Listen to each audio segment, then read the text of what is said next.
On today's video, we'll discuss investment building cards and how to stop yourself from losing lots of money as you build your Magic the Gathering collection.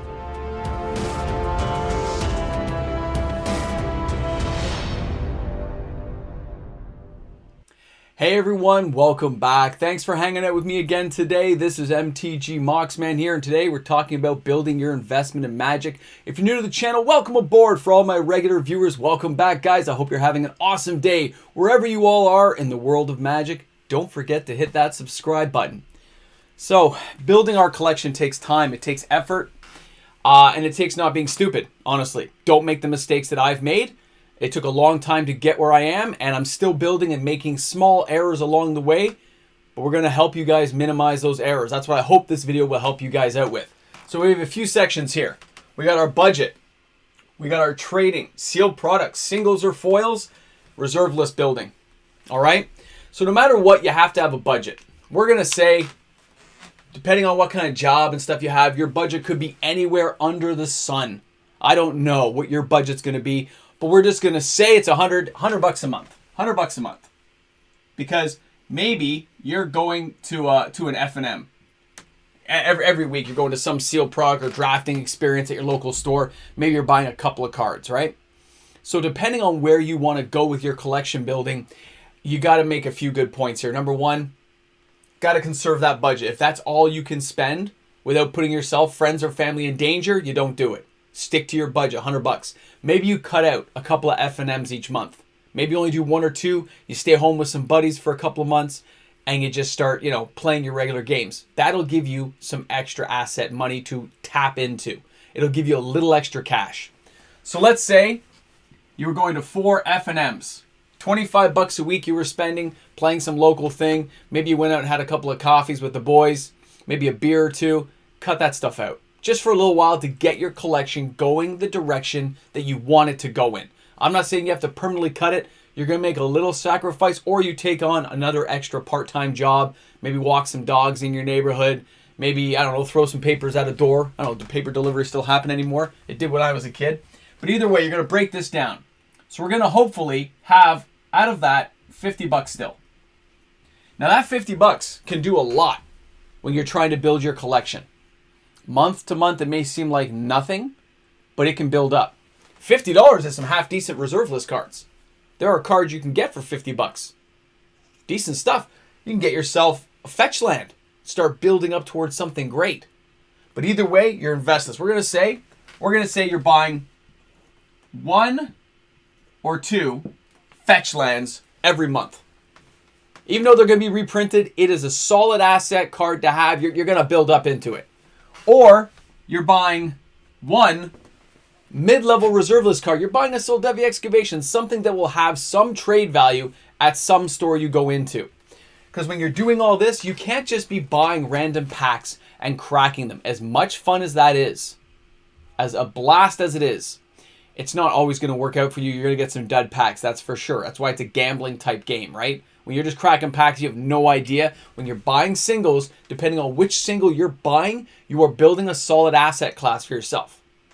That 50 bucks over a year, that's an actual dual land. You could buy a dual land 1 per year, which seems like so far away. Depending on how much you cut this stuff out, maybe you're going to trade some fetch lands in that have spiked in value. You're working it up. When it comes to trading, you are not going to trade away your good cards. Say you spend 50 bucks and you bought a decent fetch land. You're not going to trade that into a store and get 60 cents on the dollar. It's going to kill you.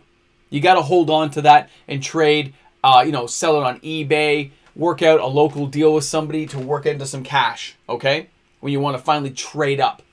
So when you're trading, you're not trading into a store unless you can help it, or if they're giving a really good trade value and the cards you have are really high valued for the cards you're trying to get. And you're not going to trade for standard set rotation cards ever, because they rotate out and they're going to sink in value. And that's when you buy those type of cards at the end of a rotation set. For some card you think is going to be worth money, you grab it at the end. Okay, you grab it at the end of rotation after it's going out to see if it drops in value. It probably won't go much higher at the time. But a lot of cards like Goldspan Dragon is not going to stay there at 35 bucks forever. When it rotates out, it's just another 4/4 flyer that can come and go right away. It may still have some value, but it's not going to stay that high. So if you have cards like that, trade them in and get the decent trade value. Sit on that money inside your trade block, wherever you're doing it at your local store, whoever cash you put it to, put it in a piggy bank. Build up toward the good cards. You need to always have all the shock lands. You want to have all the fetch lands to build up your investment. You also want to start working toward a reserve list building or sealed product. Sealed product, when it's closed and sealed and not touched, it can really add up to some serious value. And I'm not talking about like arena starter kits here. I'm talking you got to buy a booster box, a collector box, set booster box even. You got to buy a sealed asset and hold on to it. Another good thing to do is buy one a year, buy two a year. You can always crack them yourself 10 years from now, but at the same time, I have yet to not make money off of sealed product. I have made a lot of money selling sealed product before I started my YouTube channel. I remember buying a box of Rise of the Eldrazi. What was that? 2009, 2010. And I think I sold that for $700 locally. So no taxes, no cash. Just bring it here. Here's $700. Walk away. Right? So that's $600 I made. And with that $600, I bought 6 new booster boxes. So 1 became 6. And now all 6 of those assets can grow. But remember, it takes time. That will not be an instant flip. You have to build on that. So to not lose on an investment like that and not be tempted to crack it, you got to put that away in a closet, in a dark corner, covered with nachos and cheese, and not think about it literally for a decade.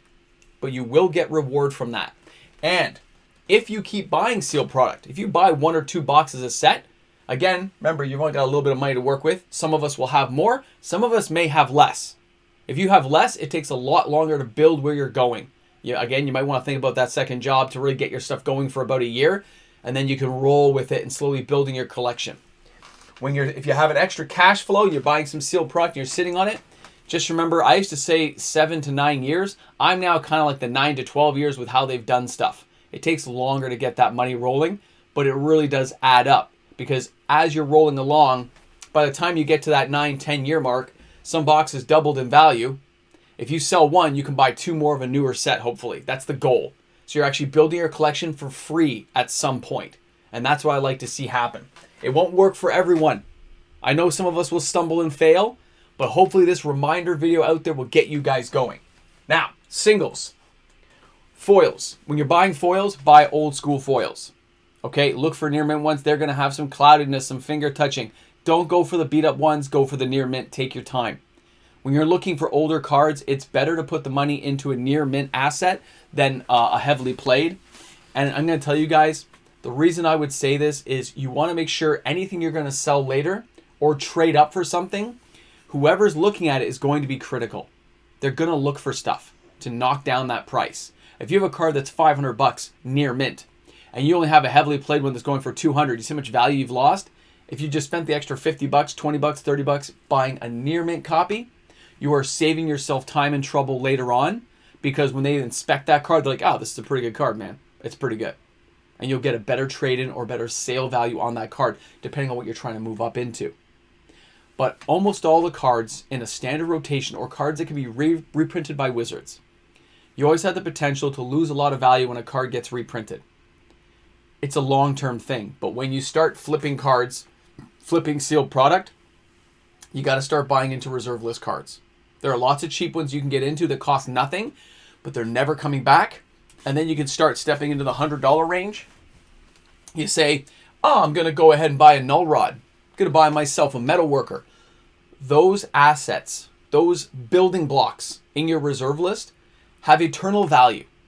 Every store that goes in will recognize those as value, and you'll be able to trade those for a higher cash flow as well as other cards you might be after. They are always solid. I have yet to see them fail yet in all my years. They only seem to go up. The stepping stone to power cards is always going for a dual land. So if we buy some trading cards here and we build for a year, you can probably, if fetch lands haven't been reprinted, with your fetch land purchases, you could go ahead and trade that in for a Savannah, for a Taiaga, for a scrub land, for a lower end dual land that didn't cost you anything extra. Even though they may have gone up in value, you've saved some of that cash not paying direct money for that scrub land, but trading in cards you may not be using anymore that have risen in value. If you ever see a card of yours spike and it's from rotation and it's not in a deck, trade it in. Sell it to somebody. Get that money, put it aside, and put it toward the asset you're trying to get. The best time to buy a low-end, dual-land reserve list card was yesterday.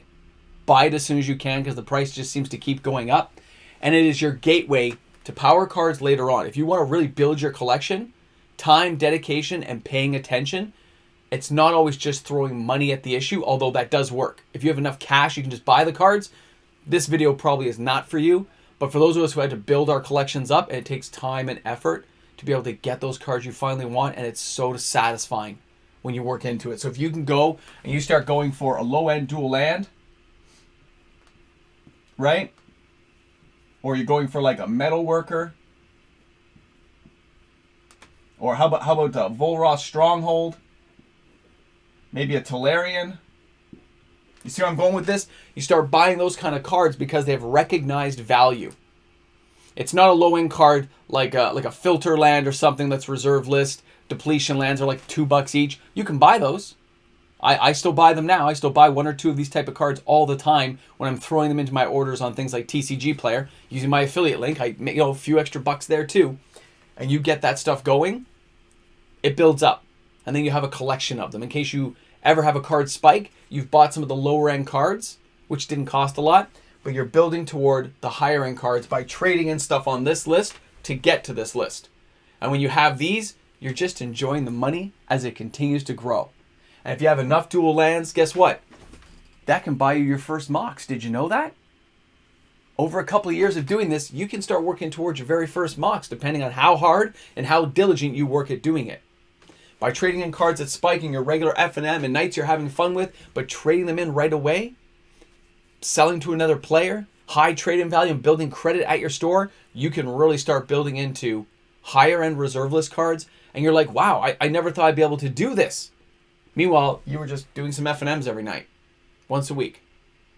Get some extra cash, or you trade in some extra cards. Eventually, a sealed product starts doubling. 7 to 12 years, sure. 7 to 12 years is not an easy time frame to wait in. I get it. It can be very difficult. But if you're continually buying a box here, a box there, you've seen the stack in the background of my videos. Check out any of my videos if you're not a regular viewer. You can go and see that I have built up a collection over time. And it's been about 11 years, all these cards being built up. And it's really working well, what I do. It doesn't go as fast now because I tend not to sell stuff other than to my patrons or for giveaways on my channel. But for what I'm telling you guys, this is how I did it, and it starts working out. I like to revamp this and remind people because the time frames kind of change. Card values do change. But I just traded in a whole whack load of cards that I wasn't even playing and are going to come back. And a lot of them I had extras of. And it was like $700 in trade. And that's enough now to start working toward a collector edition power card. Get a couple of dual lands that are beat up, or one dual land and pay for part of a second for the channel. There's things you can do just by doing this simple stuff. But being diligent about it. If you're going to go every night anyway, just take the cards and trade them in at the end if they're not cards you need for a deck you're playing in right now. If it's a card you think is going to have value, but it's valuable right now, you can still trade it in, but keep it on a spreadsheet. Write it down somewhere, so when it does rotate out, you can go back and buy it when the price drops. There are times to buy and sell cards where you can make a lot of money on the flip on the spec, but it doesn't always work out exactly. So you've got to really time the market as best you can. And there is no perfect timing, but if I see a card spiking and I'm not playing with it, chances are I'm selling it, trading it in, letting some other player enjoy it, and I'm building toward my reserve list collection, which will always have that value that gets me to where I want to go. Especially if your end goal is to eventually have a piece of power. This is the best way that I know to have done it over the last 10 years. So I really hope you guys enjoyed the video. I hope you had some good times. Maybe learned something new, maybe not. Maybe you're just like, this is pure gibberish, whatever you think. Put some comments down there in the comment section. Thanks for hanging out with me. I had a good time. I hope you guys did too. Look forward to seeing you tomorrow on the videos because you know they're every single day. And if you're new to the channel, thanks for subscribing and helping me out. See you guys soon. And of course, a big shout out goes out to all the fantastic patrons who are on this channel, helping me out every single day. Patrons rock. What can you say? You guys make it happen every day. Hey, it was a rhyme. It's not a crime, I know. Have a great one, guys. Well, you guys made it to the end of the video. Congratulations and welcome aboard, because most people, let's face it, guys, is less than 1% of you make it this far to see what goes in that 10K box, which I can't reach because there's a green screen right here. Hope you guys are having an awesome day, though. I thought I'd just ramble a little bit because this collection building thing I'm talking about, it really did work for me. It's done quite well, especially with sealed product, doing what I've done to flip them and buy more, and kind of like a reverse pyramid. 1 buys 2, the 2 buy 4, the 4 buy 8. You know, it takes a very long time. Some boxes, of course, spike quicker than others. But man, when they do, be ready to capitalize on that. Either sell it privately and then buy 2 boxes at your local store when they're on sale. Because a lot of times, remember those Christmas deals come around. That's what I do. I pocket money to the side.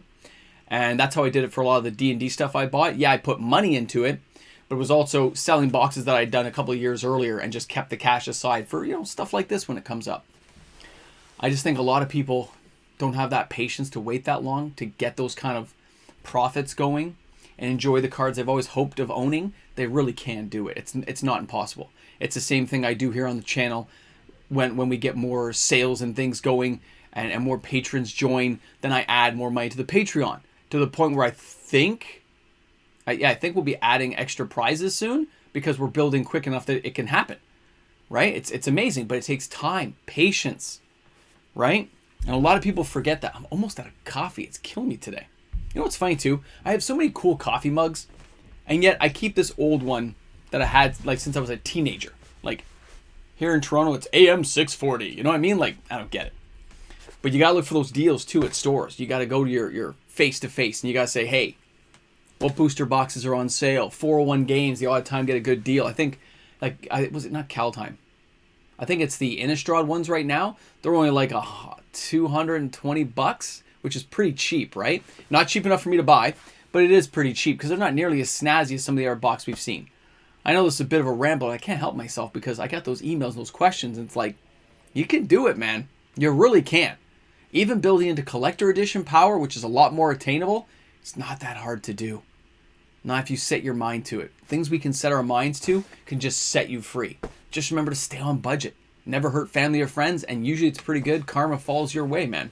So I hope you guys are having an awesome day out there. Thanks for hanging out with me today. Any questions, you guys know how to get me. You can hit me up on the email, the Discord, Patreon, whatever you like. I'm always there. All right, guys, have an awesome day today. You guys deserve it. I do too. I'm going to get more coffee. I'll see you guys on live streams next weekend. That's right. This is a Tuesday video. Yeah, Tuesday video. See you guys soon.